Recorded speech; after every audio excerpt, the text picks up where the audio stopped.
got our workshop on our feedback on farm environmental plan workshop. So I'll hand over to our team. Thank you. Where we go? Sorry, I'm just still thinking about lunch and stuff. Thanks, Craig. Yeah. So I'm going to very quickly hand back over to the team, but just was the bit of the context piece, because obviously this morning we've had what we're doing in the planning space in anticipation of what might be coming. So the best we can do to line ourselves up in that space and the behind the scenes work.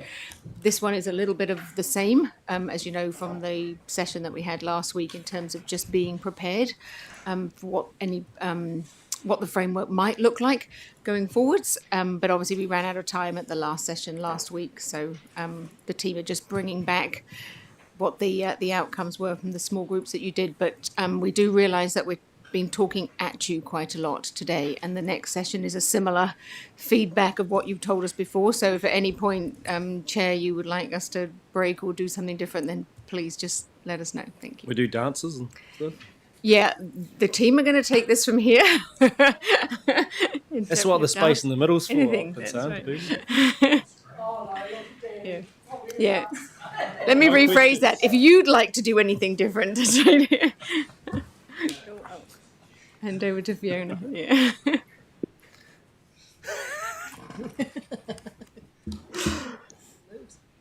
Okay. As Tab said, this is... Oh, that seems really loud now. It's good. Okay.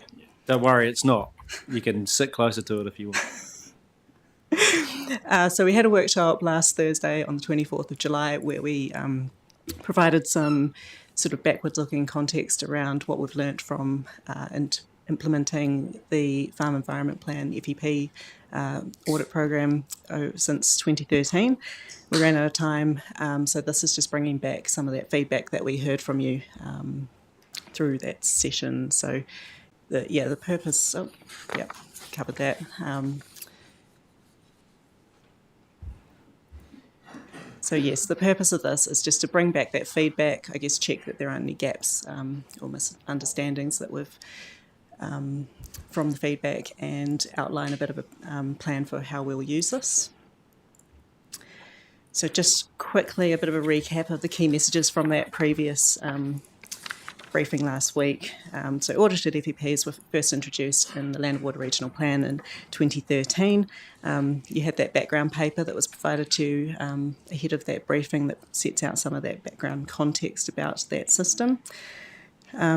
We also have National Freshwater Farm Plan regulations that are expected to be released later in 2025. So these were previously gazetted in 2023 after being signalled through the Essential Freshwater package in 2020.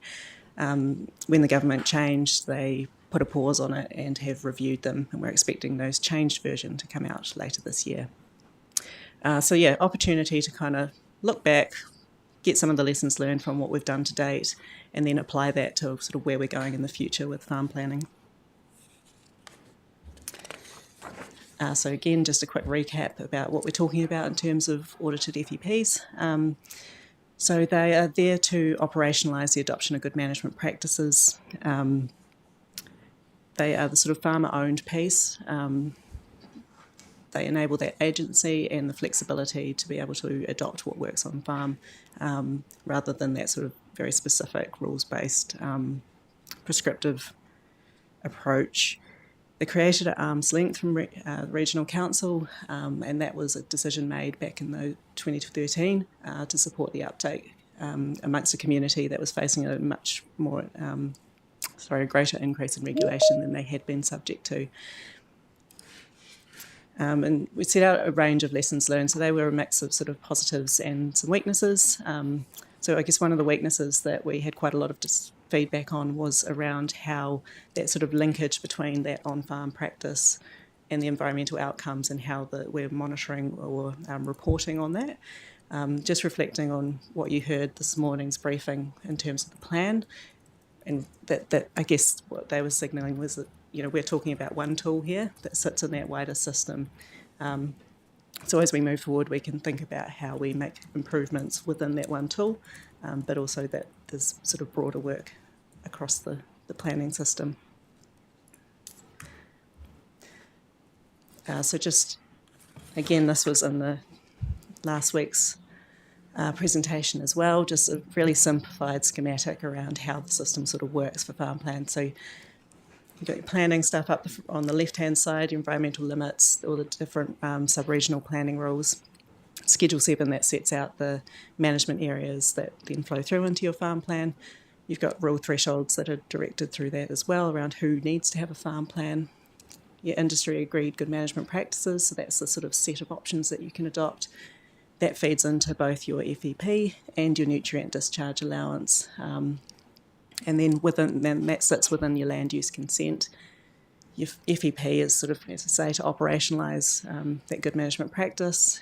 And then the bit that's missing on this diagram is you've got the FEP audit box there, but all the industry that supports that and all the sort of infrastructure that ECAN manages to support that program as well.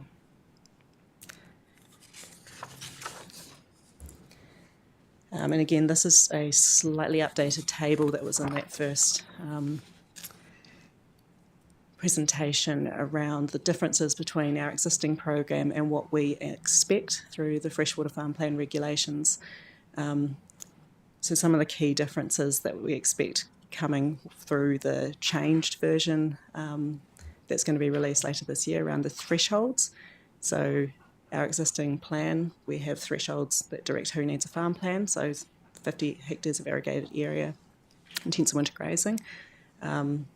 Under freshwater farm plans, it was previously everyone pastoral over 20 hectares, and that looks like it will now be shifted to over 50 hectares. The certification step is another one that's going to be introduced, but again, that's looking like it'll have a change as well. So it'll now be higher risk farms have that upfront certification check, whereas lower risk or other farm types will likely just have a audit-only program, so more similar to what we currently do. And then I've just added in that industry box at the bottom there. So there's going to be a stronger role for industry in the new freshwater farm plan regulation implementation, and that will be the minister approving industry assured IAP industry approved programs, I think it is, at the national level, and that will mean that those industries that have their own farm systems, once they're approved, can deliver their own certification and audit.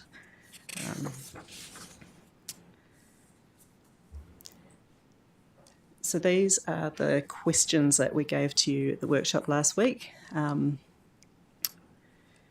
broke into 4 small groups, so 1 online, 3 in the room, and worked through these questions. Admittedly, the second one was sort of reflecting on national regulations coming, what's our kind of influence and role in that system, and then how can farm plans support integrated catchment management at the regional scale. Third question was around improving transparency and confidence in the system, and the last one was around cost effectiveness and efficiency. So I'll cover the next few slides, talk about some of the feedback we heard under each of these questions. The reason this is just a kind of reporting back session was that although we didn't have a huge amount of time, there was quite a lot of consistency across the groups and the feedback, so we do have some themes. So happy to, I guess, receive any additional feedback if there is any.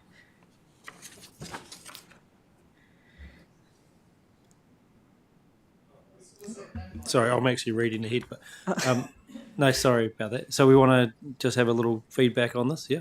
Oh, I'll give you back the feedback that we've heard, and if there's anything additional, we're happy to receive that. So remember, yeah, we had the workshop last week, and the guys are here to tell us what we said, and then we can have a discussion after we've heard all that. All good? So yeah, the first question was around these principles, these 6 principles that are listed here. Overall, everyone seemed pretty comfortable with those, so I guess that was good. Hopefully, I think there were a couple of points around particular principles that were supported, but generally everyone seemed pretty happy with that. So staff are happy to take that forward. On the second question, so this one around sort of the role of ECAN and where it can influence within a national system when doing integrated catchment management at a regional scale. So we've got recognition that our role might be shifting somewhat under these national regulations. So maybe more of a kind of monitoring and oversight role rather than owning the system as we have under an FEP. There is a need to ensure that the data received through the farm plan is targeted to and enables this oversight and monitoring. So I guess, with the stronger role of industry in doing those audit and certification functions, we may need to consider what that looks like in practice.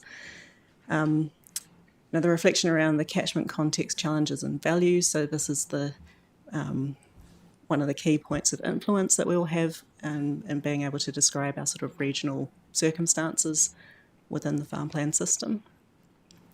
And we should also build on the good work that catchment groups, collectives are doing, including that sharing of data where we can.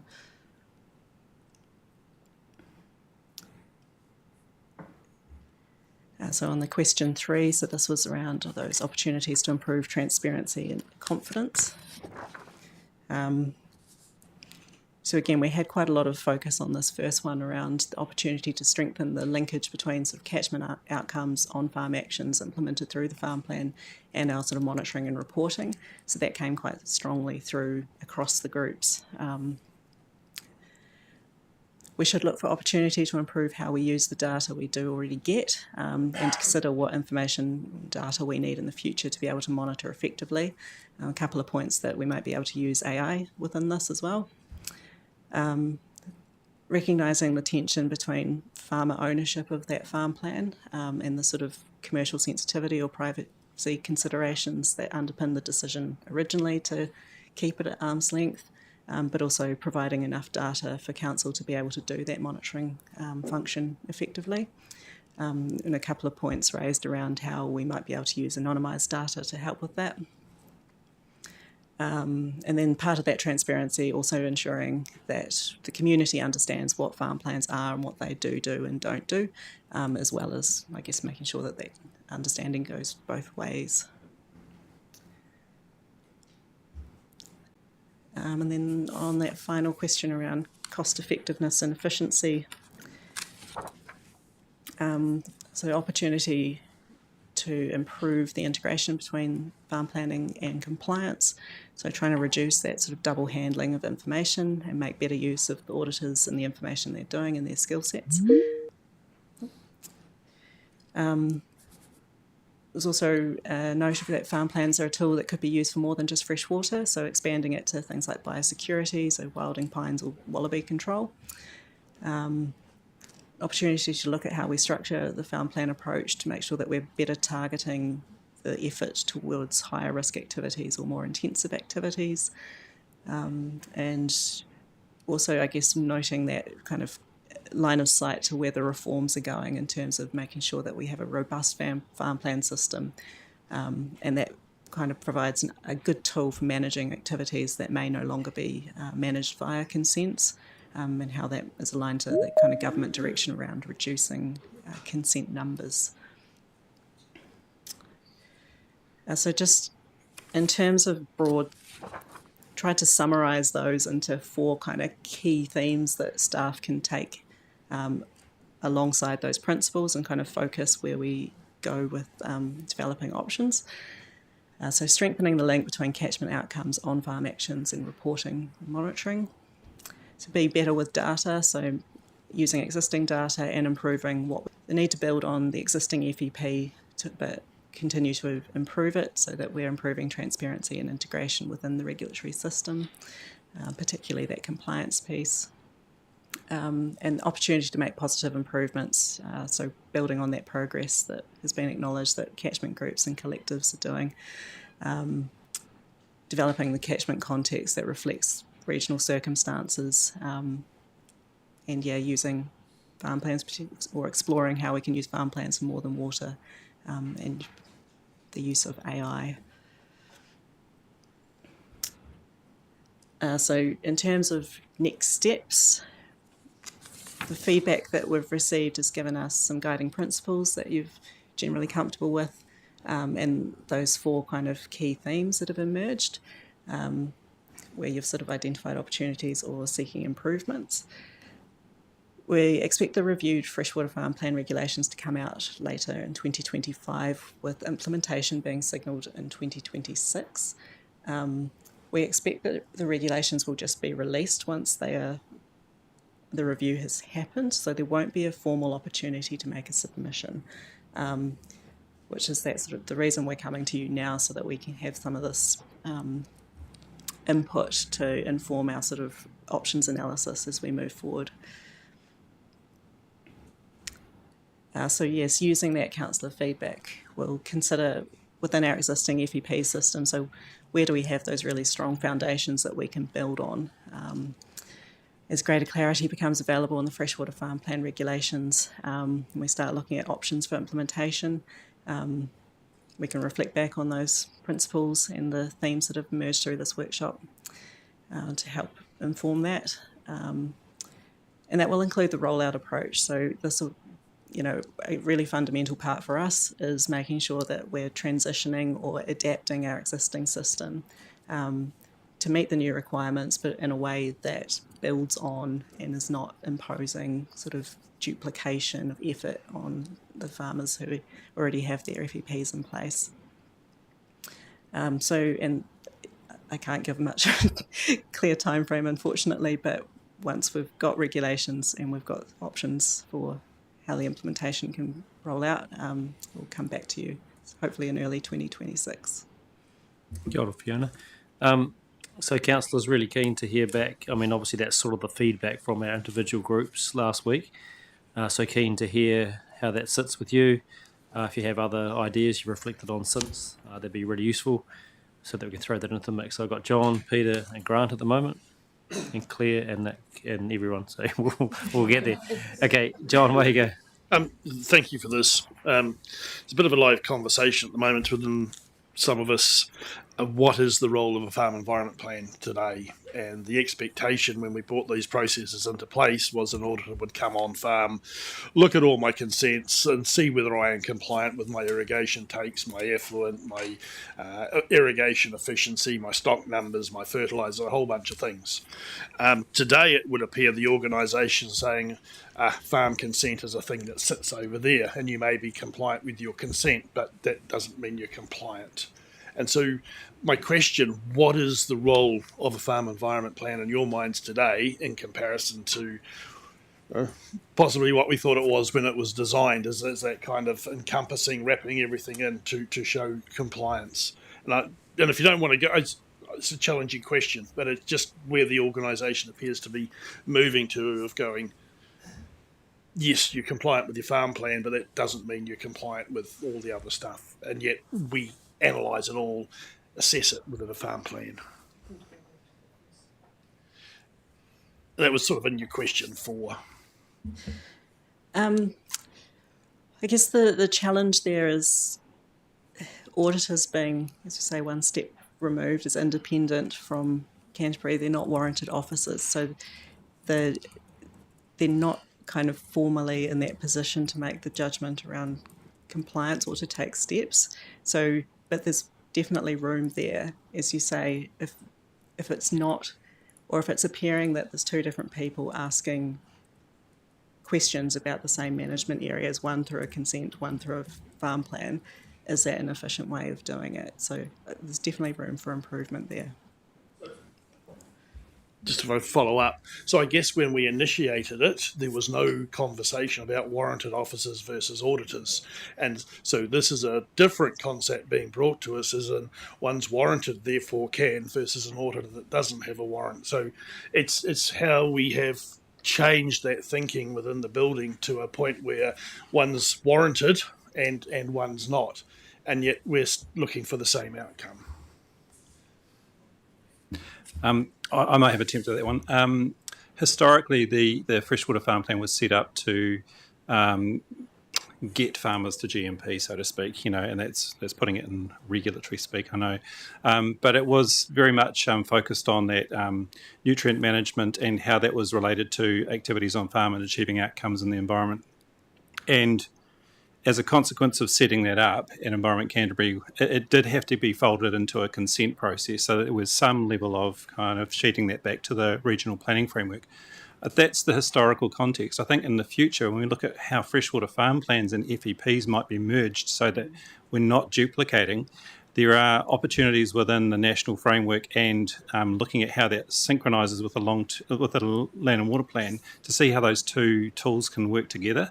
And so when you look at the freshwater farm plan, it needs to have taken account of regulatory outcomes, which means that under the farm plan, all the consents will need to be in some ways checked by the auditor or the audit process or the certifier. And that's something we have to work through over the next 6 months, year, as we integrate these two systems and go, okay, so where does the strength lie in the system? Does it lie through the national direction, or does it lie in the land and water plan and its function? So it's kind of a case of which regulation trumps which in this context, so that we're not duplicating effort for the farmer, and ensuring that, let's say, if a farmer develops a freshwater farm plan, they are actually meeting their consent obligations through that. The degree to which that requires a certifier versus a RMO officer is something that we have to work through, I think, over the next wee while. I guess we believed, the thousands of us that have farm environment plans, that in effect what was happening when an auditor steps on farm. They look at my water use data, they look at my instantaneous data, they look at all those components of the consenting. So there is this belief out in the rural community that they are compliant because that auditor has looked at all those components of those consents and given them an A or a B or whatever it is. So we've got a really big job if we are turning around and saying that's great, but you're not compliant because the official person hasn't looked at it. I'm being marginally facetious, but there's the belief and understanding of what it was when we set it up, and that would provide you with compliance to the thinking that sits there today, going, well, no, you're not actually, because. And so there's a really big challenge in selling that message if that's where we go. If I could just on that too, John, it's a good point, and this new regulations coming out here is an opportunity for us to reset, because it's a point well made in terms of people will have their own concept of what it was, having been involved right from the beginning. And if we've evolved as an organisation, but we haven't brought those people with us, and then we get a step change when we get some new regulation, it's an opportunity for us to reset that understanding. Also just wanted to mention the compliance improvement project that I know's come to Regional Delivery Committee a couple of times, and around putting that onus on the consent holder to show compliance and what tools we're putting in place for that, which will mean that those warranted officers and that type of work will be in a different space than perhaps where it's been before.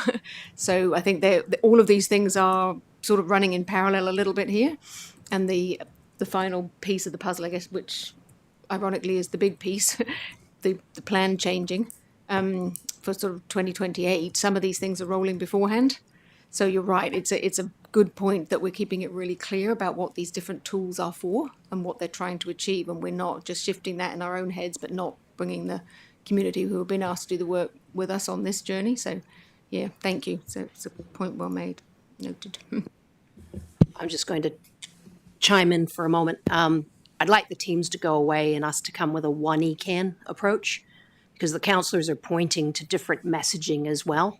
And I think the things you're talking about, Taff, are right. We are doing those things, but at the moment, the way that we're communicating isn't in a singular one ECAN way.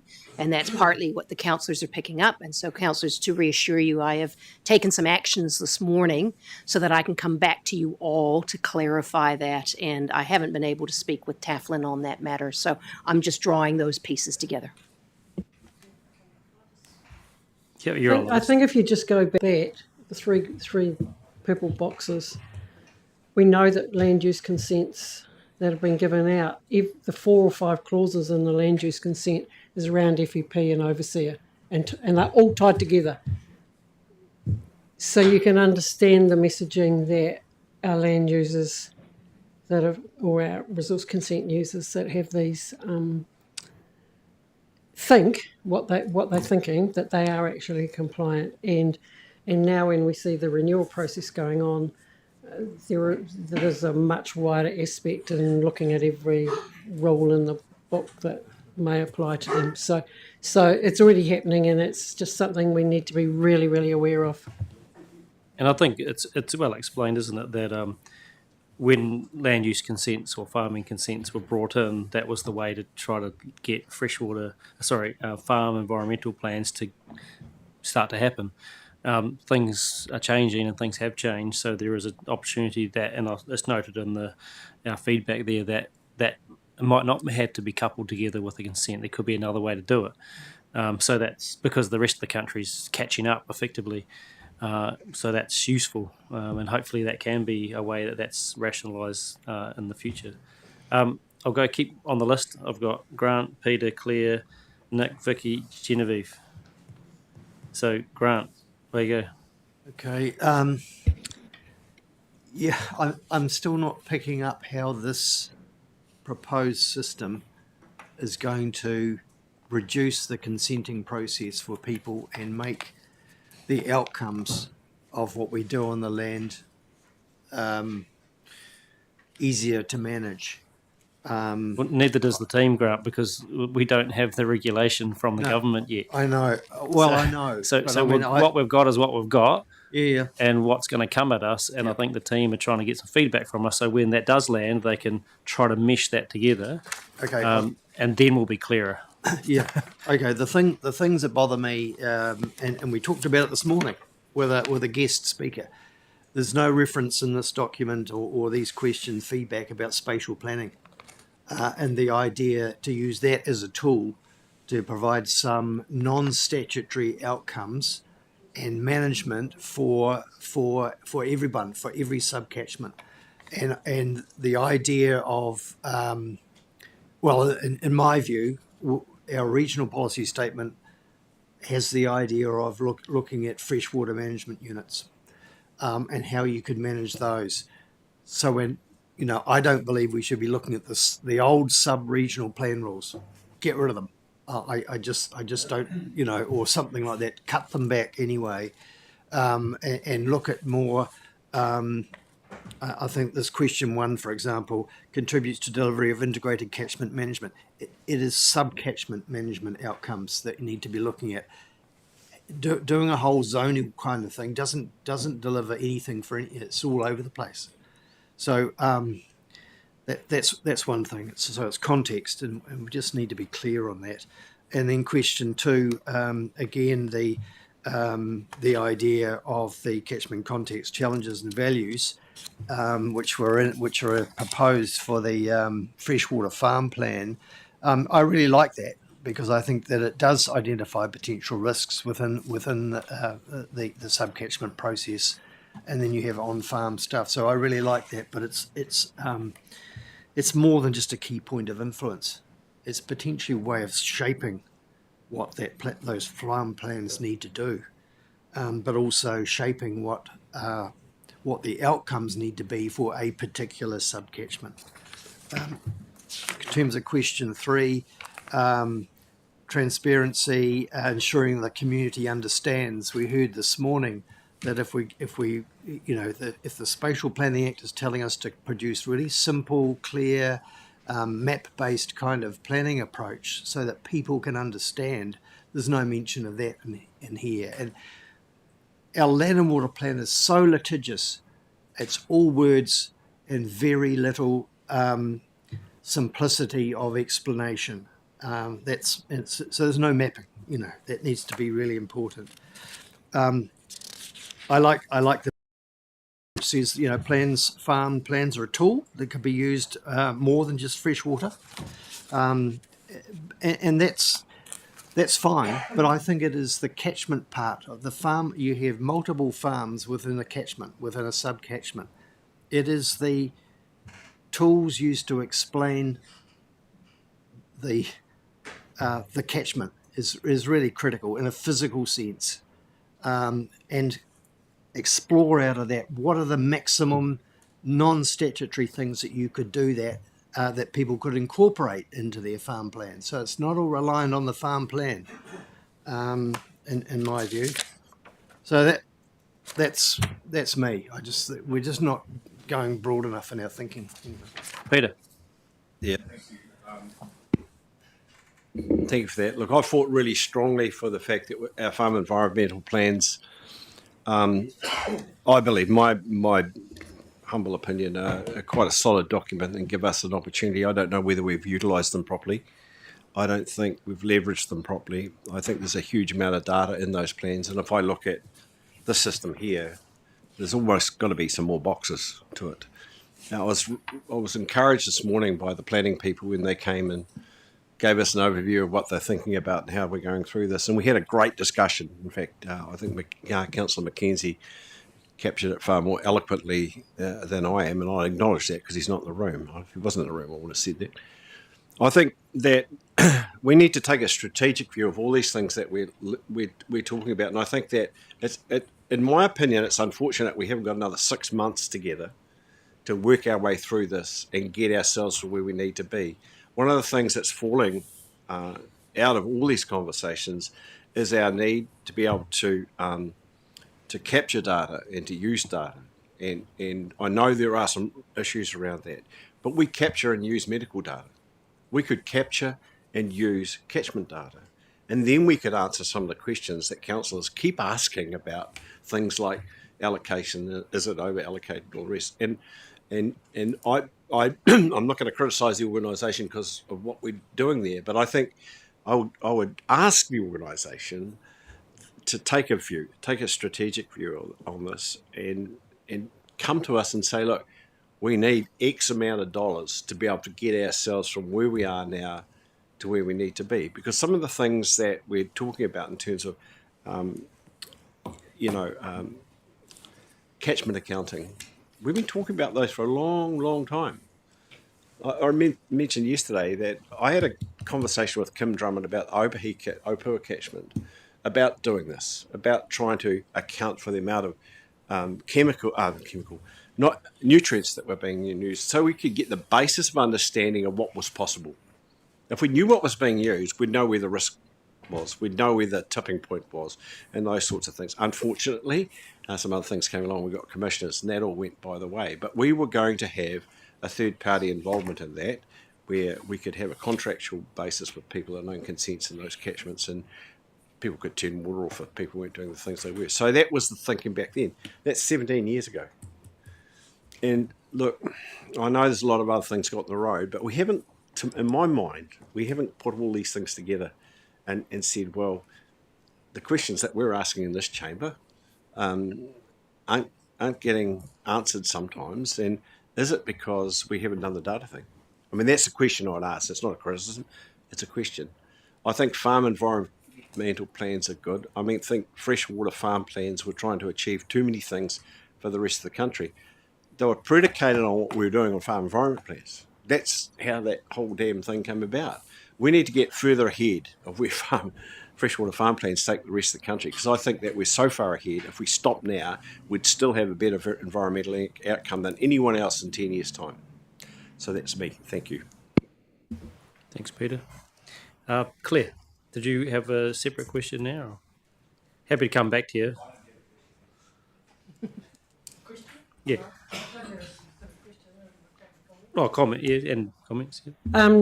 Look, I do agree with Peter and certainly John. I think the things that I want to see here or have staff think about is how we communicate the time to see the outcomes that we're going to, that the community desires to see. I don't think we've done that properly. We can have 98% A audits and a whole huge investment in improvements, and definitely be able to show, for example, if you were thinking around nitrogen or nitrate loss, that, there is substantial reductions in that area, but still not going to see anything in that stream. So I think there needs to be we need to make sure that we communicate that expectation well, or whatever the aspirations might be. I think that we need to somehow get our heads into a space that we trust third-party information that comes through certified auditors, that we have a part in to play, or another system has a part in developing. And that we trust standardisation, because I imagine if this is going to be national, there'll be some standardisation as well. So, those are the sorts of things over and above some of the comments that have been made. I have some difficulty with the tension between our comment and Councillor Edge raises it quite a bit around the FMUs and our draft regional policy statement. They actually don't fit in very well when we go down to a sub-catchment or local context. And if you're going to get the actions on the ground for people to do, or that need to happen locally, then it definitely has to be at a much more defined level. So, yeah, a few challenges, I think. Clear. Nick. Probably along the same lines as Councillor Mackenzie this morning, John, Peter and Claire. I mean, I think we do need to have a lot more trust, and I think that came out last week when we were sitting in our small groups. That, and I guess the other question is around how much data we, as a farmer, how much data we actually need to provide.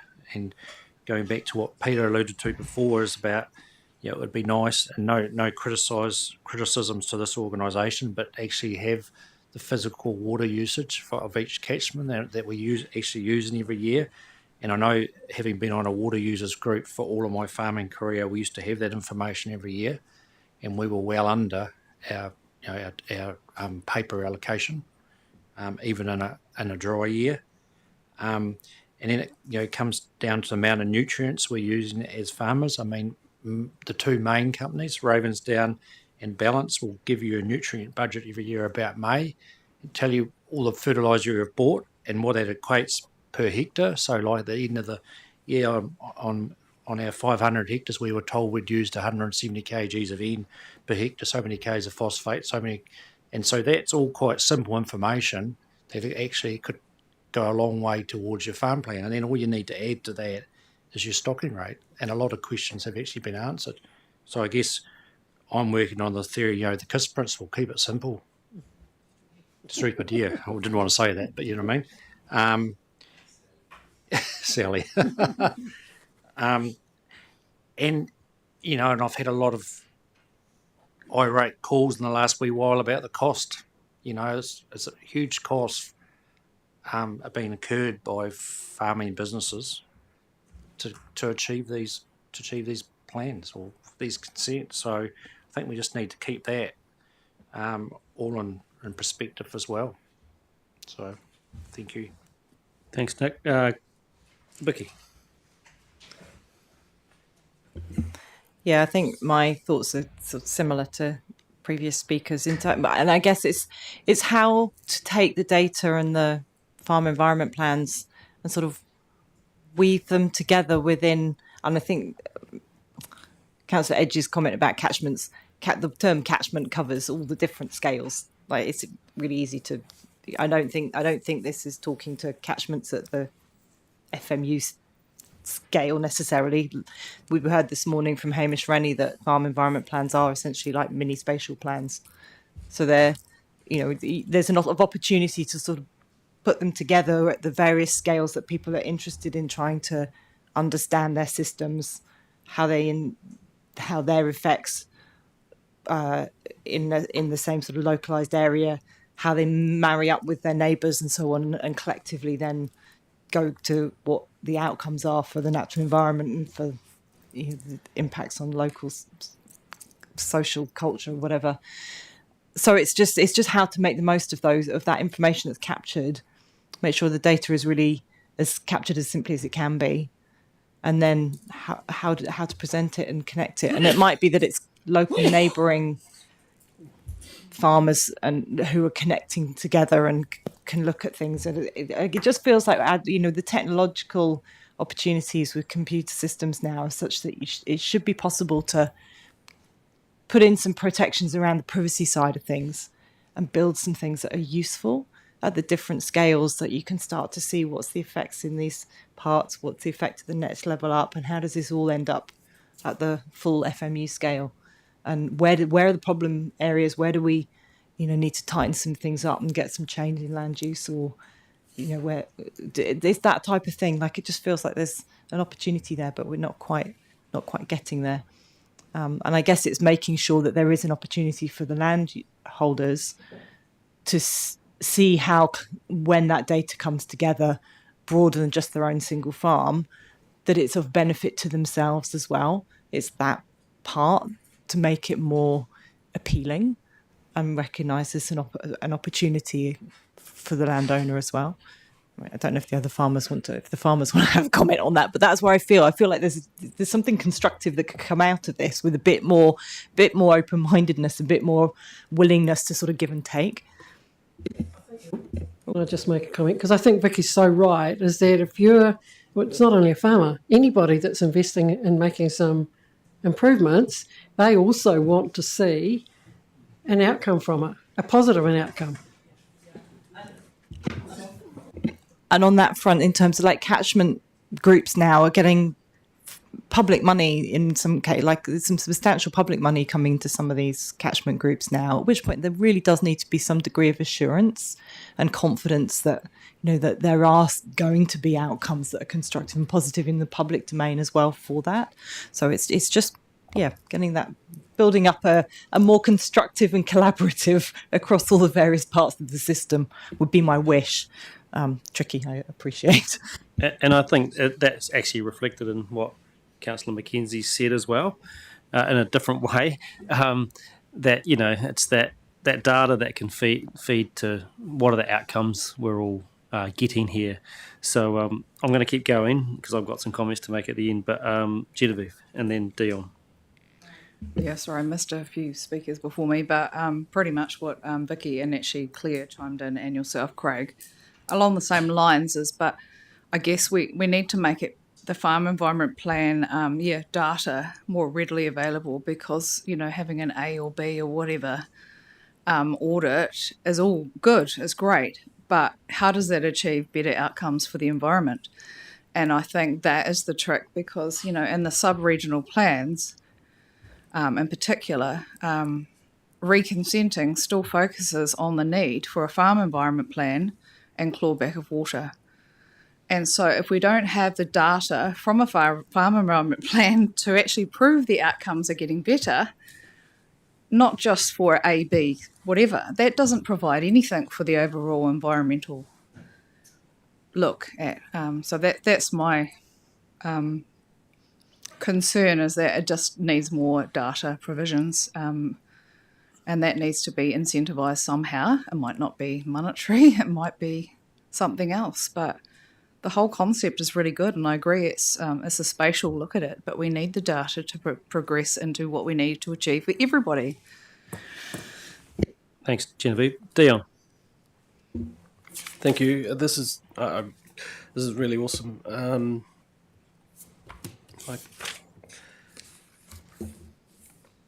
Can you come back to me?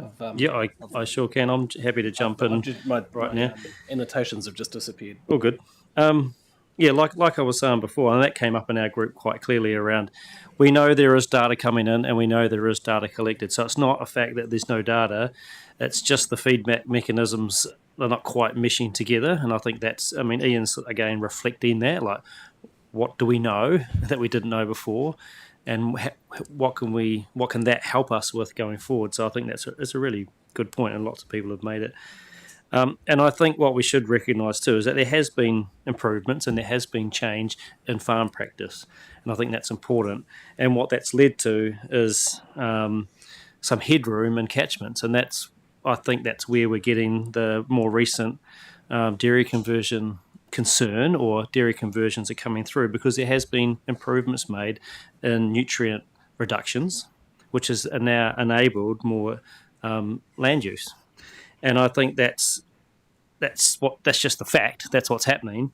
But maybe that wasn't what we intended. We intended for the improvements to be made because we understood at that time that we had stuff in the post. And that's a term that we haven't talked about for a long time. But actually, because we've made improvements, and that's really good, and we should all feel good about that. But what we haven't done, if we expand again, or we use that headroom up, is that we've still got it coming to us in the post. And what I'm talking about is the nutrients and groundwater that will pop up in the lowland areas. So that's still a challenge for us all. And I think that's what we really need to confront. And yes, the data and the feedback mechanisms have to help that, have to try and help us all understand that, so we know when we do need to ratchet up or down, etc. So that's been the feedback that I've heard through the groups. And related to that, I'm going to throw this out there, and this is actually Dion Swig's idea, and he can talk about this a bit more. But it was actually like, if you think about it in a different way, yes, there's a lot of focus on each individual farm, and Vicky alluded to it. What about as a collective effort? And in irrigation schemes, this does happen. How do you collectivise that effort that we do need to make? And things like wetland development, like we've got the information, from the early work that was done on the Waihora catchment, the NIWA report that was done on getting a 40% reduction in the TLI, which is the trophic level index for Te Waihora, would require 1,800 hectares of wetlands. Now, don't quote me on the exact numbers of that, but I'm pretty sure I've got that in my head pretty well, something like that. Now, my response to that at the time, and I've said this many times, is, okay, when are we building the first hectare of wetlands to do that? And of course, we sort of have done that through Ahuriri as a small project, and other people are looking at those across that catchment.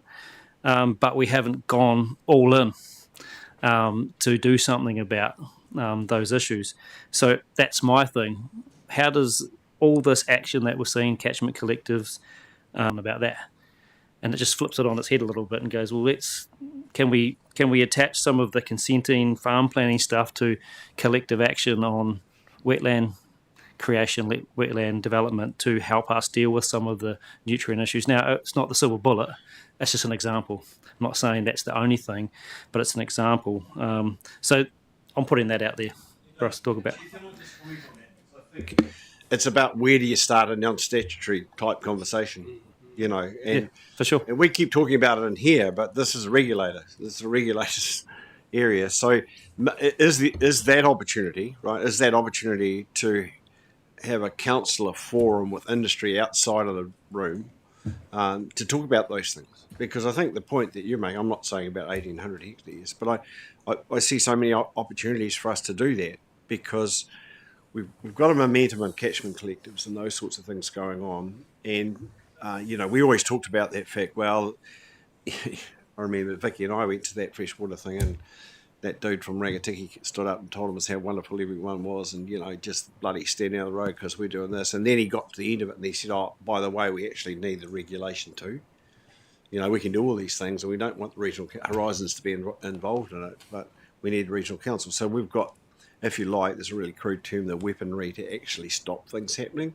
But I think what people are looking for is some leadership, actually. Kia ora. Dion, are you ready? Yeah, no, I buy you enough time there. I've got my yeah, here we go. So what I was, and it's not really a question. Well, it is a question, but what I've kind of, and it goes back to the previous presentation we had, is what does the experience look like of the user? It's come up in my mind about when we were talking about farm environment plans, also about the stuff that we were talking about before.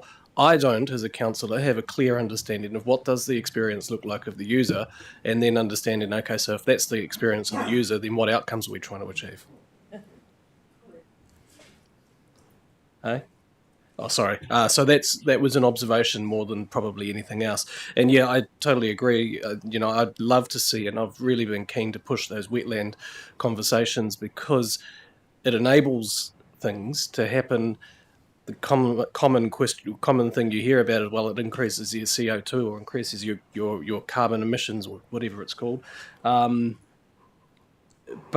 what is the outcome that we're trying to achieve? Going back to that, and for us, for those type of conversations, it's about freshwater, the benefits to the freshwater, enhancing freshwater outcomes. So, yeah, what does the user experience look like? And that's what I was trying to come to before.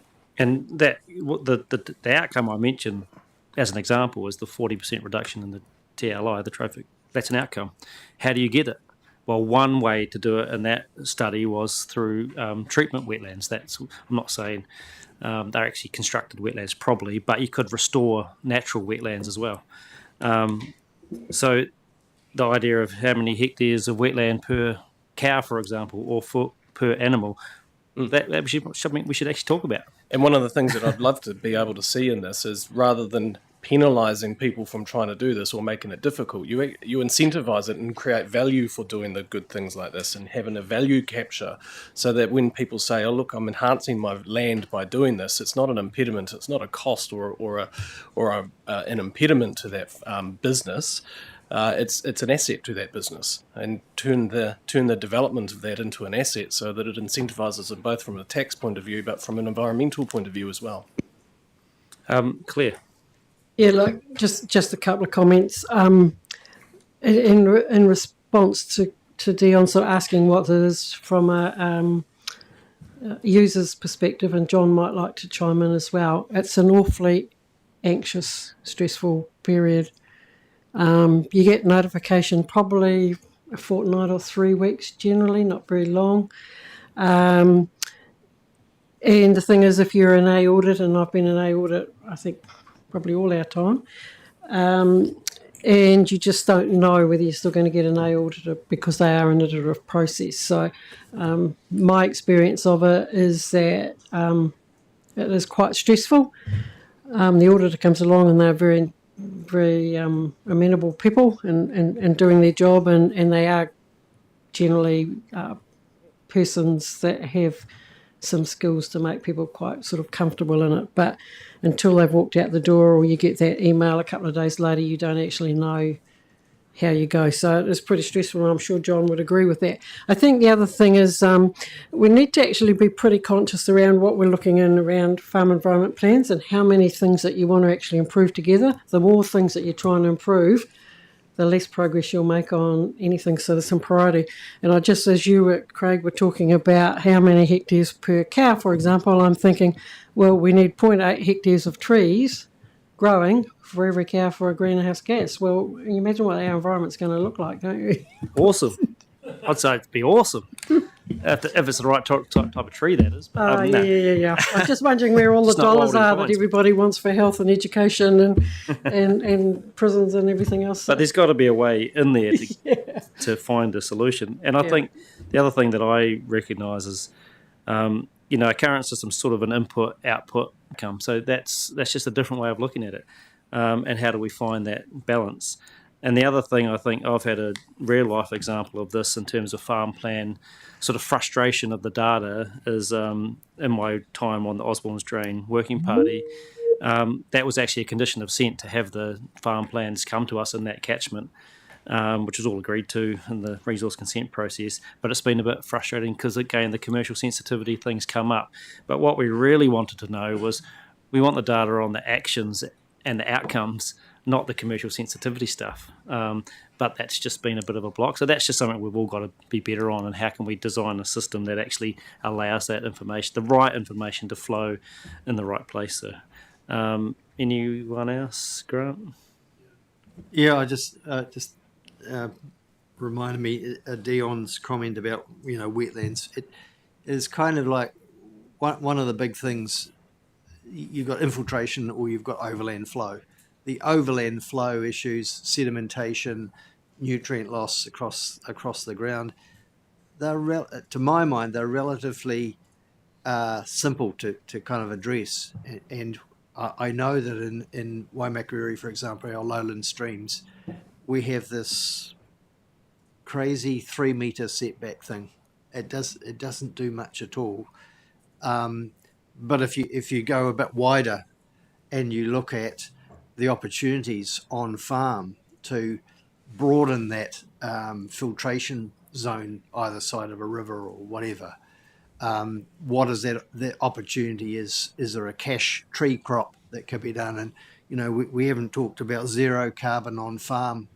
What is the progress that we could make towards that, and what might be needed to make that happen? But some of those things, I've talked about looking at the subcatchment in the context of the farm. So those bigger issues are almost subcatchment issues, where if you have a bit of bush up the top end of the valley, how do you get that going through along the waterway? So you do have those blue-green corridors for biodiversity, all of those sorts of things within the context of farms wrapping around that. So, I mean, and that's about design. And, you know, we heard this morning from Hamish, and that's all about, you know, designing with nature. And I just don't think we do that well enough. Thanks. John? No, You happy? Vicky, no, Genevieve had a question. Oh. I was pointing, she was... Oh, yeah, Oh, good. yeah, I was And then just I'll sort come of back looking, sorry, just I think, I mean, this is probably out of the barrel, but if we look at things differently rather than just concentrating on land use all the time, if we flipped it on its head and talked about appropriate water use, I think that we would probably come to a better environmental outcome relatively swiftly without a lot of effort. And so, yeah, that's just another thing I was considering and doing some assessments on using AI, believe it or not. But yeah, it does come to the same outcome as what I thought, and environmental outcomes are actually greater when you consider the water use as opposed to the land use. And so, yeah, I just think it's food for thought. Dion? I was just going to say, I think I agree with, in a way, with what Grant was saying. I think we need to add the Minister for Revenue maybe into the conversations that we're having, because we're probably missing on one part of this, is that businesses will do what they need to do to make money, and that's what we're dealing with a lot of the time in these farm environmental plans. So we've got to start thinking of a business. And the great thing is the Minister for Revenue is also the Minister for Local Government, Climate and Energy. So the same person, he has it all there. So that might be a good segue to have some smart conversations. Thanks, Dion. Yeah. Kia ora tātou.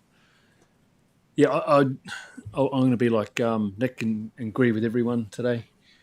Just, you know, especially about the data, but in the context of Kia Tuki Tai. You know, earlier this morning we heard about integrated regional planning.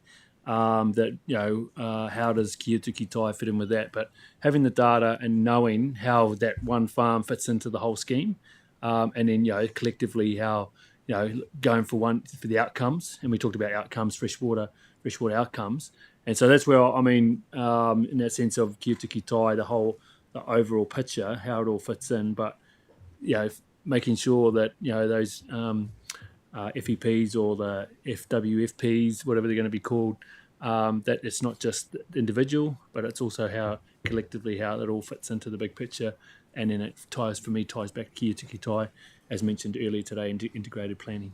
Kia ora. Thanks, Jan. And I was thinking about that too. That's that. Yeah, how can you get more collective action? Although schemes can do that a lot easier. Collective action and individual action, or a mixture of both. So cool. I think we're sort of done by the feel of it. So thanks, team. And in terms of just a reminder, so we expect the regulations later in this year. Not sure exactly what month, maybe, or.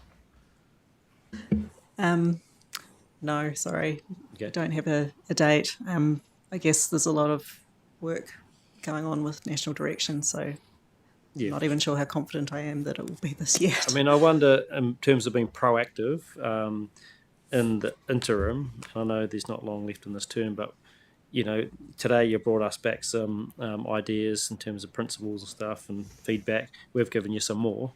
So in terms of packaging that up together, just so before we all leave this term, we're sort of pretty clear about where we're currently at with the sort of feedback from this council, so that can be handed to the next council. But also it sets you up really well for whatever happens in the interim. Does that sound good? Cool. Are councillors happy with that? And Taff, yeah.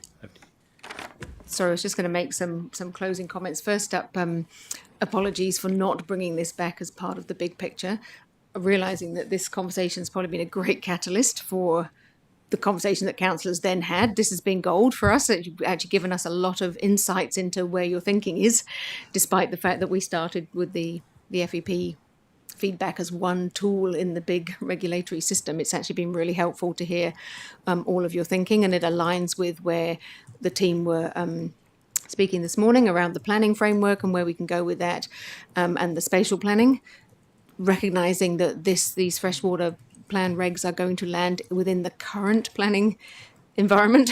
So there's a bit of work that we need to do, which is why these principles are really helpful for us, because we're obviously going to be navigating our way through existing rules and regs and out into a new system.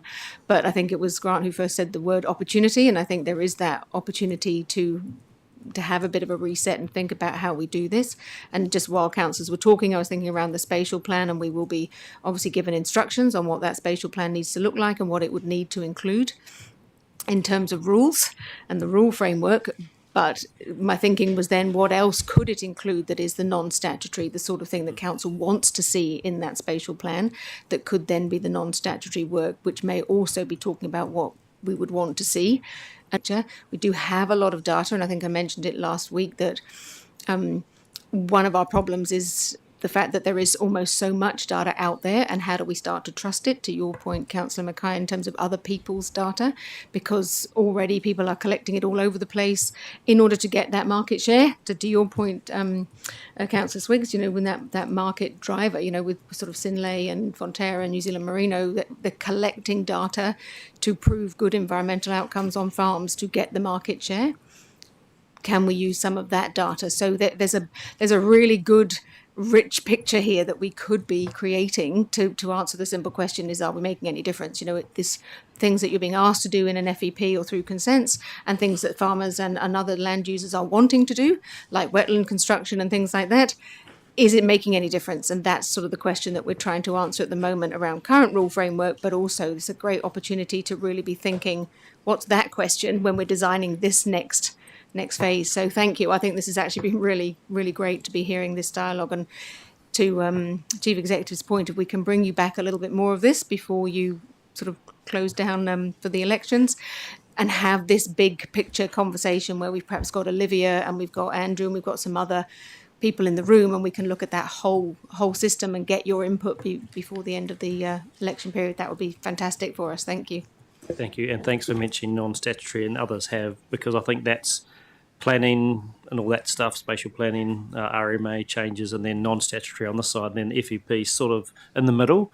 Like, where does that end up? But they're all important, so we definitely need that view across the board. So thank you, that's great. We're a bit ahead of time, but that's good. I think that's be helpful for all of us. Can we get our team down for the next session? We can have a slight break, actually, if we want. And yeah. So this next session was scheduled for 2:30 till 3:30, but happy to kick it off in 10 minutes if people want a slight break. So at 2:15 to 3:15. Thank you.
It's slightly early, but and thanks, team Emma and Cecilia, for coming down and coming down early. So I know this is another feedback session about our local government future scenario workshop that we had. So looking forward to hearing what you've sort of thought and reflected on since, and likewise from councillors. So hand over to you. There you go.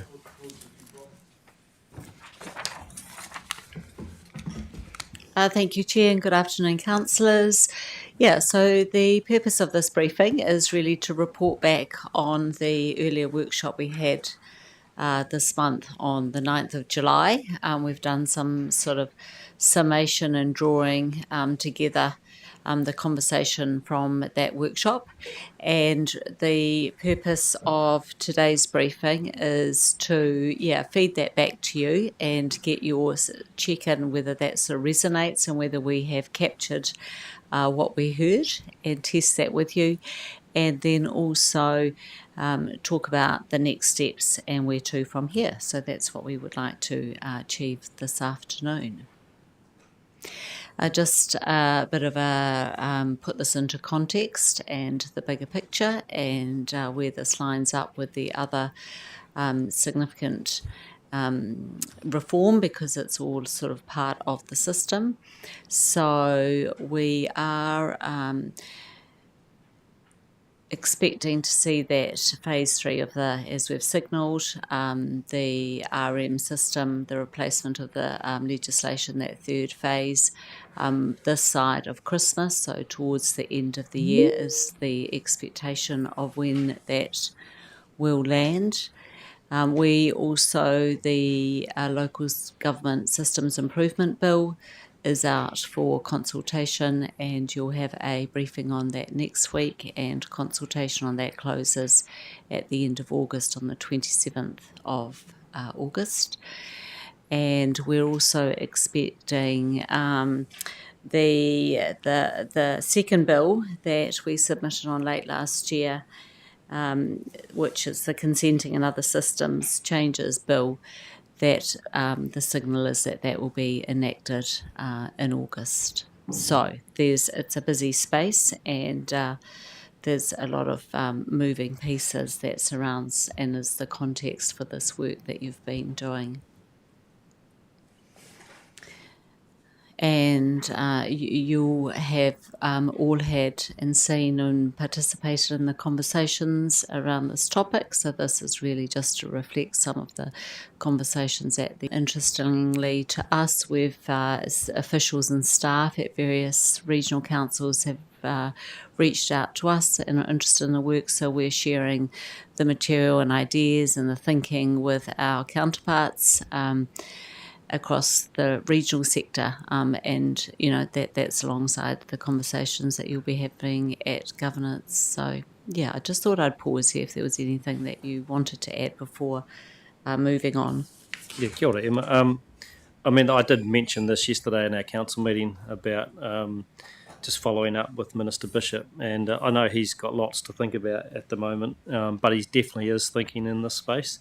We've followed up with the information that we've had in our workshop, and we're definitely looking to try to meet with him and his team. So if that happens, that'll be great, and it'll give us a chance to give this feedback from today as well as our workshop, just to throw that into the mix. And that's been the purpose all along, really, is to make sure there's something else in the mix, because other than that, the ideas were pretty limited that we were hearing in our communities and from others. So that's been really good. I did actually go and have an interview with Michael Laws on the platform the other day too, which was about this topic, but actually it didn't end up being quite about that topic, because Mr. Laws wanted to talk to me about Ngāi Tahu stuff. But anyway, got some messages out there within that as well. So it definitely has been a bit topical, but there's more to go, I think, too. So happy to have anyone else make any other observations if they'd like. Definitely had good feedback at the conference itself as well, actually. Lots of people came up to me, lots of people I didn't know from all over the country, and both on the RMA panel stuff and also on the opening address. So, that was good in itself, just to get that feedback. and a lot of good stuff. And of course, as you can see there, the LGNZ remit from Tauranga was accepted at the conference as well. So there will be some work that LGNZ will also be doing. So lots of people thinking about it, and I think we've definitely been leading the way in this space. That's been great. No? Yeah, kia ora. Thank you for the paper and for the update. And again, at the local government conference, New Zealand conference, it was really clear that Environment Canterbury was actually seen as kind of leading this this thing. And I know, Craig, that you got a little bit of pushback from about around timing and all of that, but there's nothing like being ahead of the curve or on top of it, or actually in some ways, and I'm not being kind of someone who's sort of thinking that these things are going to happen, but you have to be in charge of your own sort of future of local government as well. But I think that one thing that's quite topical is, and particularly with local elections coming, is that the need for continuity, with those that are actually returning to council, because this here needs to have experienced heads, when you're actually talking about a possible transition from one structure to the next. And that's pretty important around particularly who is probably one of the biggest losers in this thing, if it happens, and it's Ngāi Tahu. It's this representation bill, because, that will go. And whether it's about ensuring that whatever's replaced with it, that we actually try and ensure that we have maximum amount of implementation of things that is allowing us to do the things that we're doing at the moment, as a councillors that have actually, full rights of elected councillors as well. So that's going to be really key, moving this forward. And I know that some of our chairs are thinking along these lines as well. So this is really opportune, I think, particularly with what's coming. Only last night I was with a group of people that are saying it's only 2 years away. Their feelings. So, yeah, nothing like being on top of the curve, is it? Thanks. Definitely a lot of speculation out there, isn't there? It's a bit like our previous discussion. We don't quite know yet. Lots of signals and rumours and discussions, but Can I just that's why it's important to be really actively involved in it. Yeah. Can I just make one more point? Yeah.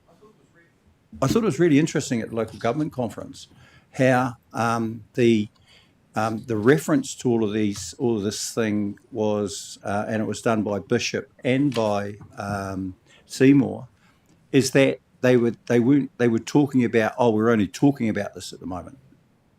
It wasn't actually, this is really in our thinking or whatever. We just think, we're talking about it. Definitely no solutions yet, so that's why there's an opportunity for us to get in there and try and share some other ideas. Claire and then Peter.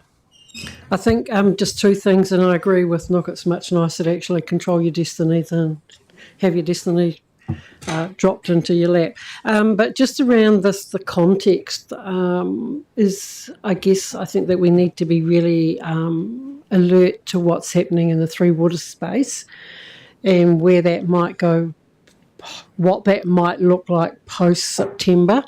And I just think that that background is changing, what we might look like and where a regional entity or what something might look like from a regional perspective as well. So to me, that's probably really rising to the surface much more than it was even a month or so ago. Yeah, you're right, because it's not just about regional councils. We know it's about our TAs and the whole local government system. And that's a message I keep sharing. And in fact, it's about our relationship and partnership with central government and mana whenua, like Nook's just said. So it's all of that, and hopefully we can all bring that together. Dion? Sorry, I had Peter next and then Dion. Peter. Yeah, I'd just like to congratulate you for actually putting this on the table in with the support of the CED staff, because I think what it's done, and we had a pretty wide-ranging conversation about it and had some models that picked away at, hey, any default being a unitary, and I think that's important for us. This, to me, feels a wee bit like the argument we put up for maintaining farm environment plans against freshwater farm plans. That sort of argument, it's like, if there's no default there, and there's an opportunity to talk about other things, I think then that's an opportunity to make people think. And the more we do that, I think the better. And I'd be really interested to know, do we need to double down on this? I mean, do we need to because Dion just said and ministries, and I think that's right. So well done to you. I know you've been quite solid on this, and Dion also in terms of communicating with us. So I think we're in a good spot. And I think at the end of this workshop, there is the option of what do we do next. So we'll get to that, Peter. Dion? No, I didn't have anything to say yet. I think we'll go through. But acknowledging Dion as well, definitely has been a team effort, and of course with Stephanie and the team to work shoulder to shoulder. If we didn't do that, we wouldn't be here. We couldn't come up with all the scenarios and actually facilitate the workshop. So it's been a real team effort, and of course all of you for helping shape that. So thank you, Genevieve. As my first LGNZ conference, I felt uncomfortable, but comfortable knowing that I was surrounded by people with the same sense of absolute frustration. And it actually was really good. But I felt the clear message from a lot of the speakers there had a similar thread to them, and that there's been far too much interference from central government into local government. There's been a lack of cohesiveness about delivery of those changes. And the concern over, the ability to retain key staff members in local government. But I found the underlying sort of theme between everyone I spoke to, in casual situations at the conference and others, a lot of deputy mayors all around the place, they just said, look, just keep your planning, keep adapting, keep talking, and we're looking at a time frame. There's so many other things we can do in the meantime. So it was really quite uplifting and reassuring, and everyone's in the same boat. We just keep talking to other councils, and we can actually do it. And I know we've got key staff, and we can maintain, the emphasis on keeping those key staff, because we've got things to do. We've still got things to do, but the timeline's just different. Kia ora, Genevieve. Joe? Yeah, I think it's been a really interesting time for us, and Craig's become the face, and so has Doug Leader become the face of kind of regional government, as I've said, and it's kind of been a journey over the whole triennium to this point, because 23, the city were calling for unitaries. We kind of had a response then, but over time we've been mature about it. And it's so interesting how it's like a kind of media ideas situation. And so in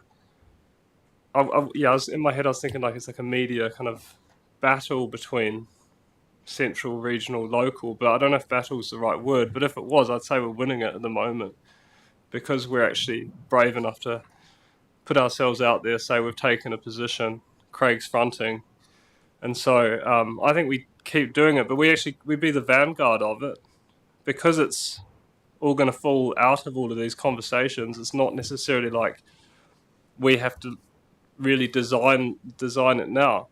So I think we should be provocative, and I think we should, something like a South Island Assembly, a South Island Parliament should be on the table for us to debate in a council meeting to put out there to the people of the South Island and New Zealand.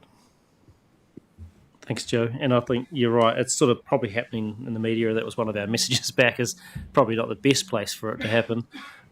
So that's why we're focused in on, trying to get a meeting and actually talk about it. But actually, it also needs some really good analysis done. And the cost, like Stephanie has raised, the cost of transition, as Nook has raised as well, that has to be thought about. That's all the good stuff that I hope will come next. So that was a good discussion. Thank you. Probably took a bit longer than maybe we thought, but thank you. So let's carry on. Thank you. No, we wanted to provide that opportunity for your reflections. Just going back to the point by Councillor Mackay, yeah, we are very sort of looking also at the local water done well, because that is, like you said, is really important context, and the Water Services Bill is currently being considered by the Committee of the Whole House, and we expect to see that pass shortly. So things are moving very rapidly, and we need to have our eye on all of that. So I'm going to hand over to Cecilia. You'll see in the pack that we have done quite a bit of summary of what we heard from the workshop, and we've done that around the 4 models as well as the criteria. We're not going to go into that in detail, but what we will do is just draw out some high-level points that we've sort of taken from that as some analysis to test with you and get your feedback on. So I will hand over to Cecilia.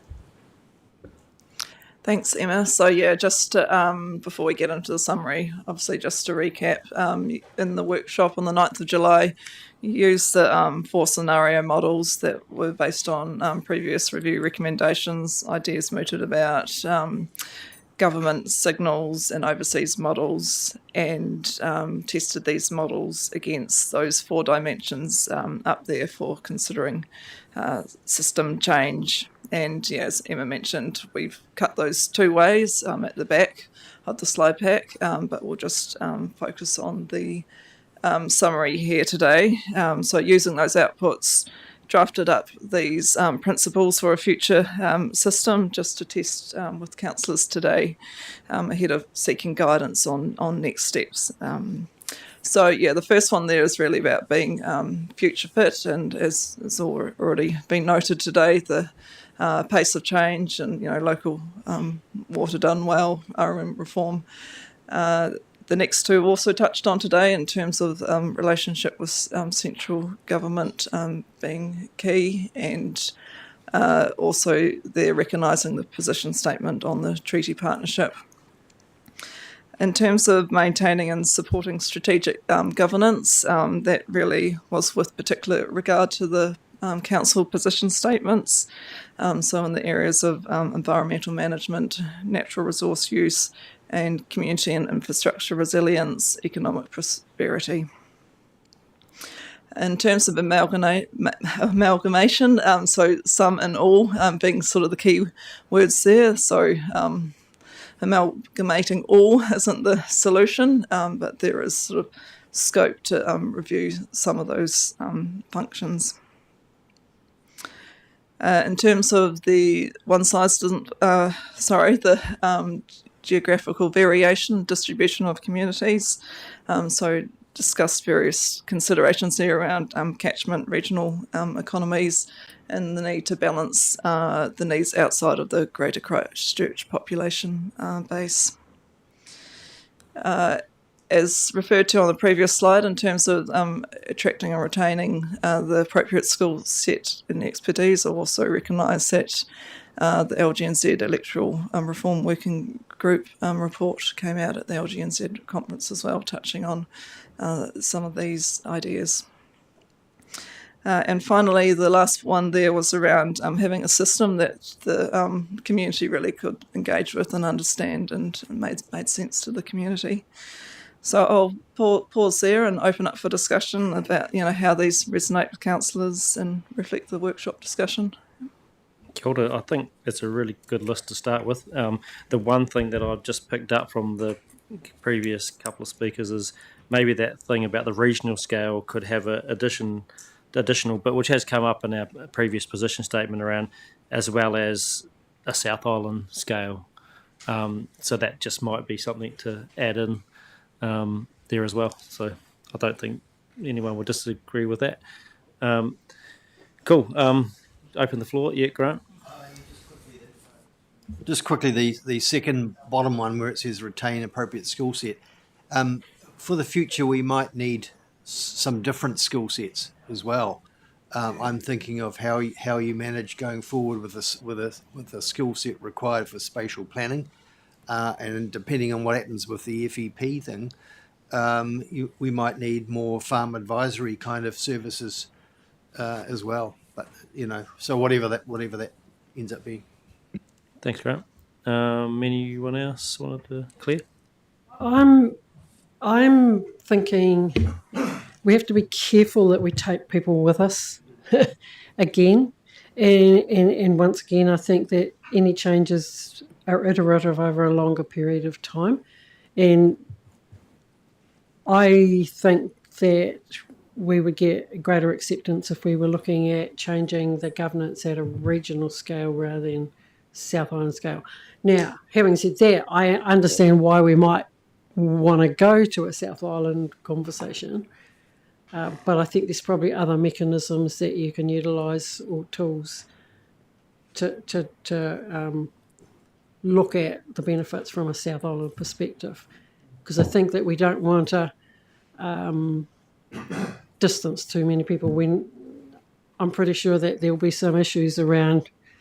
I mean, we're seeing it now, aren't we, with the water done well, general reluctance from even the smallest of district councils to work with their neighbouring partners. So I can't see that it would be any different in this. I think we can find the words for it. It might not be that it's the governance and decision-making stuff, but it also relates to the next one down around maybe service and amalgamation and functions, and it's more about South Island collaboration. Maybe, I don't know, we'll find some words that make sense, but point to the fact that at a South Island scale and even across regions, we need to be working together, and that's already been recognised in things like flood and river management, biosecurity management. Some scales beyond regions make some sense. So, yeah, I think we can find some words that make sense there. But we'll even in the second bullet point, you could possibly add something into there. Really, we'll find a way to get it in there. Joe, and then I'll come to you, Dion. Where you go, Dion? Yeah, I've got a couple of points, but I just want one to. This is kind of getting nitpicky on maybe semantics, but I always come back to the problem definition. And what is the problem that we're trying to define and then obviously solve here? And I'm not sure government objectives is a good problem to be trying to solve. It's an issue that we have to deal with as a collective, but it isn't the problem definition. Why is the government having a go at us? Why did the last government have a go at us? Why do our communities have a go at us? Why do our TAs have a go at us? There's a problem definition within that I'm not sure we are clearly identifying before we go into any of these next steps, because government objectives is only one part of the puzzle here. If we were good at everything and we weren't having some of the tensions that we've got, the government would be leaving us alone, most likely. So that was just my 2 cents in that respect. I think that's the efficiency, effectiveness stuff that maybe we'll get in, but if you've got some words that you come up with, Dion, definitely let's throw them in the mix. I think you're right. It's good to always touch on that. Joe? Yeah, just one word I think I'd like to see in there just around democracy. And maybe that would be somewhere around the strategic governance and decision making. And then I raise it quite a bit around these conversations. I think there might be room for something to do with the constitutional certainty, because it is a bit of a New Zealand characteristic that we're a simple majority product of Parliament, and that it means that we're having these conversations all the time, and we're spending a lot of time talking about our place and our role. We don't have that constitutional certainty to really evolve and put roots down. So that's just something. Thanks, Joe. Anyone else want to? Yeah, Genevieve? Democracy definitely is one, and equity. Yeah, that's the big thing for me. If everything's looked at an equitable lens, then you get better outcomes for everybody, and that's when you take the public and everyone with you. Thanks, Genevieve. Yep, nope. Look, first of all, I think it's wider than the Canterbury Assembly. I'm actually about Te Waiponamu up to the northern border. So what I'm talking about is the rohe of Ngaitahu. And since actually in this triennium, there has been a lot of discussion about, how do you actually unite in some ways, the the whole area within the Ngaitahu Takiwa or Rohe. And because if there is going to be a discussion around that, you need to have an important partner in that is Ngaitahu. That is in some ways the glue. That's the first thing. The other one is that kind of looking at this, and if we're having that kind of wider sort of context of how this thing is going to look, I've always believed actually, because the Polish delegation that was here on Monday, they were interested in Canterbury, but they were looking for scale as well. And then you come into this, I think that we need somewhere to be talking about regional development, economic development. I don't think that, we should be leaving all that to the Crown. I mean, your finances in some ways. So that's, I think, another point when we're talking about this is economic development is really important, because there are a lot of opportunities for economic development, and particularly regional economic development. And we heard that from the polls this week. And that's only one, actually, from that end of the world. When you think about New Zealand being one of the most sort of safest countries in the world now, particularly with what's going on in the world. So we've got to be thinking a little bit wider, I think, about that. Canterbury, sure, we can be the whole nucleus of the thinking and leading it, but I think it's a wider discussion. Yeah, and good point. Look, I mean, TAs do have economic development responsibilities, but we often get left out of that. But it makes no sense because the economies are actually more regional than they are local. I think that's a really good point. Peter? Yeah, I think one of the issues that we have at the moment having this discussion is quite an esoteric conversation. So what by that I mean is it's only understood by those who are actually playing in the same sandpit. And so what's the problem definition? Well, the problem definition is destruction. It's you people cause so much cost to us, and we need to get rates. Rates is the biggest increasing thing in the country. I mean, those conversations, we've all seen them in the media. And I think from my point of view, and I tend to agree with what Nook's saying, and I know others in this room won't agree with me, but I think Ngāi Tahu gives us a glue.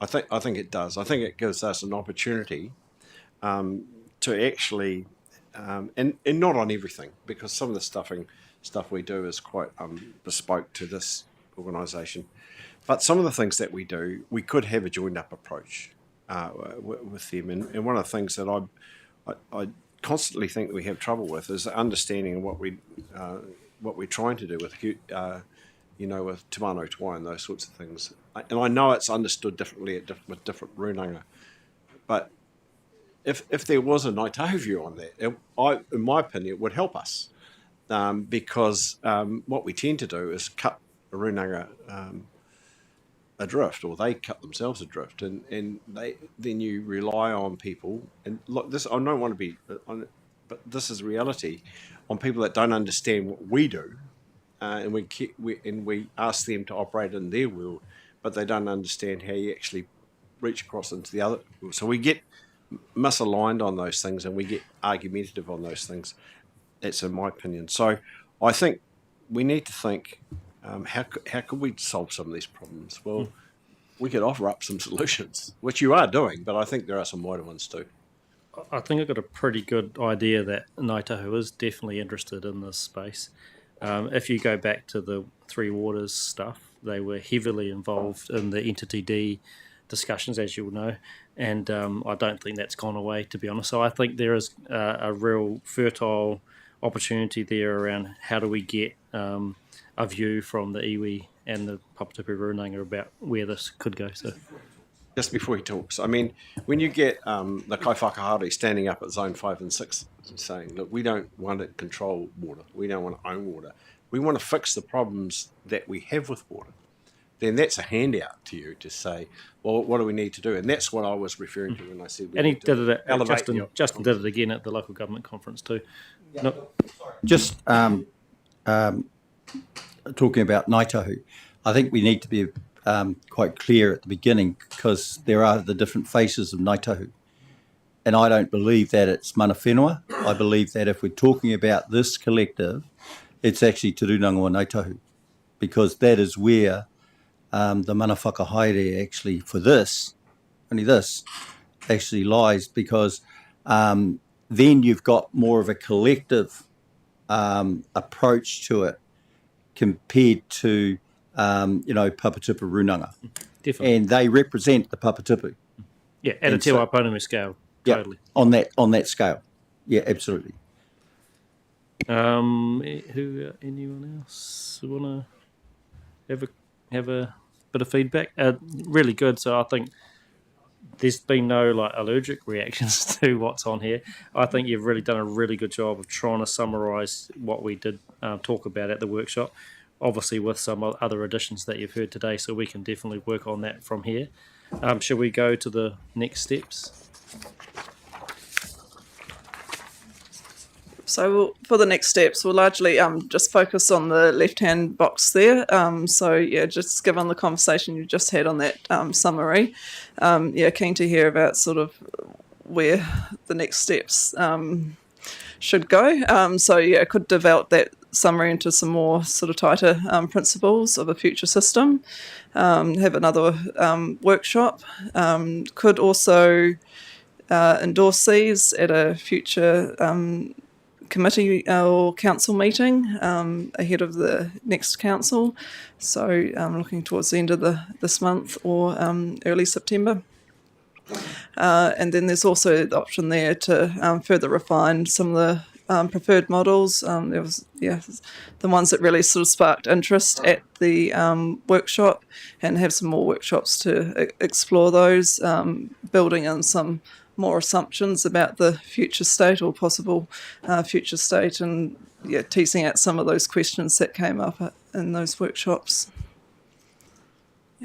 Cool. And you can see the other stuff there that we've been continuing to do. So as you'll note, shared everything we've done with the Mayoral Forum, so they're pretty informed, and in fact have followed up just yesterday and invited them to come and talk to us if they want to talk to us about the material that we've already done.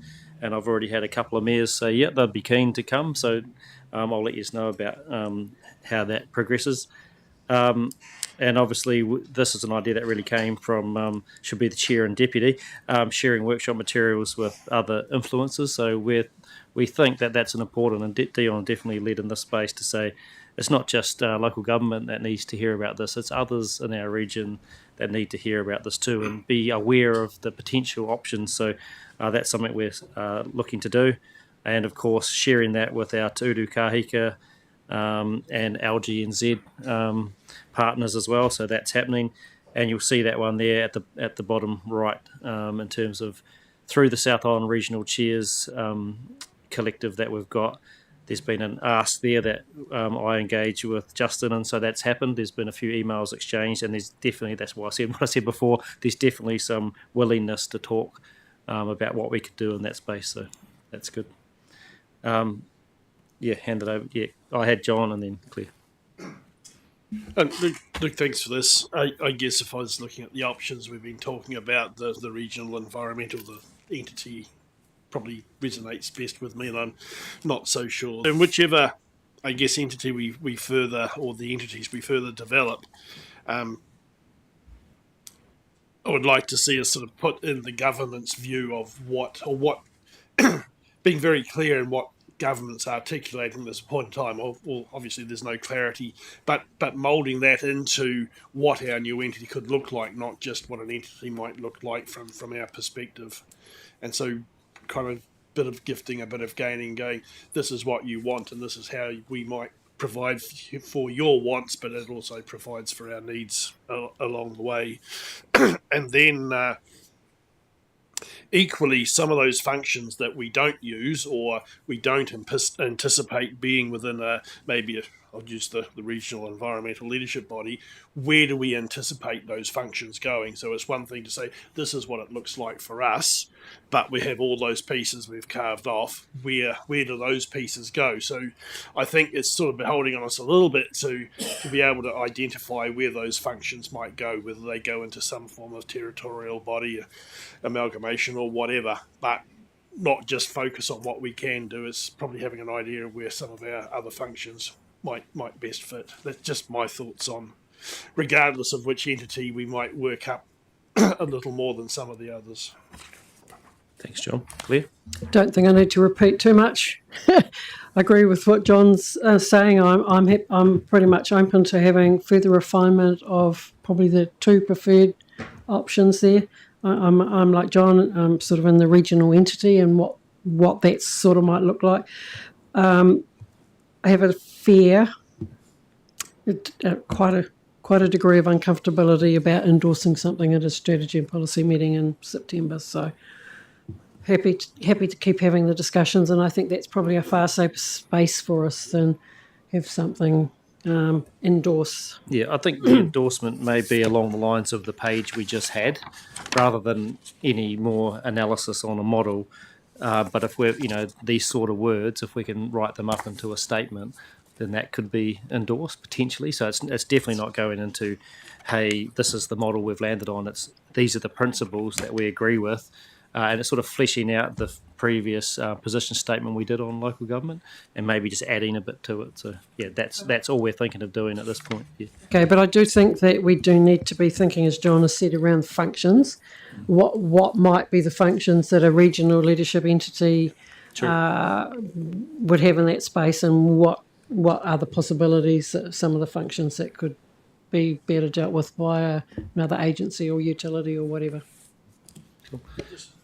Follow that up, just a slight extension. So science informs our consenting, it informs our planning, it informs our rivers, civil defence, a whole bunch of things. So when we write it up, we don't need a tome, but having those really clear linkages about the science team, what it informs in those functions that we believe we should have, and maybe how some of those functions could be transferred to somewhere else. Creating those linkages so that you're creating a package, not saying we just believe we should be able to do this, this, and this. Again, we believe we need to do this, but we require that to give effect to it so that we've got a rounded package. Cool, Joe? I personally think, given the significance of the conversation and the position, it should go to a full council just to give it the full weight of council. But that's, it's a personal opinion, and if it goes to strategy and policy, that's fine too. Cool, thanks, Joe. Grant? Yeah, I kind of agree with John. And if you're looking at the function thing, doing it in the context of the suggested national direction about those two proposed acts, the Environmental Act and the Spatial Planning Act, and what would that mean, and what would we need under both of those situations? I think our, that regional model actually proposes a bit of an alternative to what they're suggesting, but that's okay, and I think that's the point as well. Who else? Nope. In these, was there someone over here? Sorry. No. Okay. Where you go, Nook? Yeah, I think one of the important things is, and we're already doing this, is actually seeking an initial conversation with the iwi. I think that's really important, because if we're going to do this, we need to be doing it in a cohesive kind of way from the beginning. Great. Let's do it. Yeah, I just want to. No, I saw that the last one, but just to that's good to get everyone on the same page. And if I really agree with that. We'll definitely push on. So thank you. Well, we're trying to find a date. Yeah. Thank you. Anyone else wish to jump in? If not, that's the last slide. Is there any other feedback that you think is important, Dion? I was just going to pick up on that point that you were saying around the regional influences. The reason that just so people understand, is that some things that when I was talking to a couple of people about this, they say that local government, not just regional government, doesn't have a lot of friends in the space of what's going on in terms of government reform changes and everything. So we need to be understanding who the friends are, how we can then use those friends, because for instance, you've got federated farmers and other industry going directly to government to say we need to change reform, we need to change this, to change that.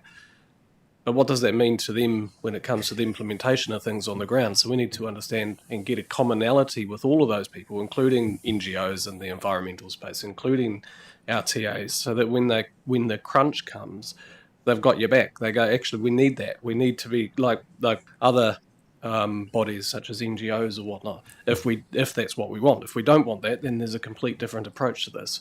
But at this stage, I'm not hearing that that's the will of everybody. So that's what I was trying to think of there. So how can we, as all of us, build those relationships so that when we do come to the crunch, that people say, yes, that is an important function. Maybe it's slightly different than it is now, but making sure that we don't lose that cohesion will be really important. That was all that is meant by that. Thank you. So are we all good? So the opposite of esoteric is exoteric. It's about time, Craig. And I tend to agree with that. And we need to be brave enough, actually, to have those conversations. I mean, you get pushback. People will push back on you. But if you sit down long enough with people and have a conversation about, you know, what you believe should happen in this space, because you're actually operating in this space for the good of people, you start winning people over. You know, I've seen that time and time again. So, cool. Thank you. Oh, look. Yeah. I don't think it's going to be hard to win people over, because people actually really agree. They're really peeved off about the fact is that we look at the funding that comes from central government, don't go to. Anyway, look, one of the big. I mean, you raised it before, Peter. You know, about rates and all that. But you know, one of the big stats we heard at the local government conference is like 93% of public money is controlled by centre. I think that's the end of our day. Thank you, Emma, Cecilia, for the work that you've continued to do on this.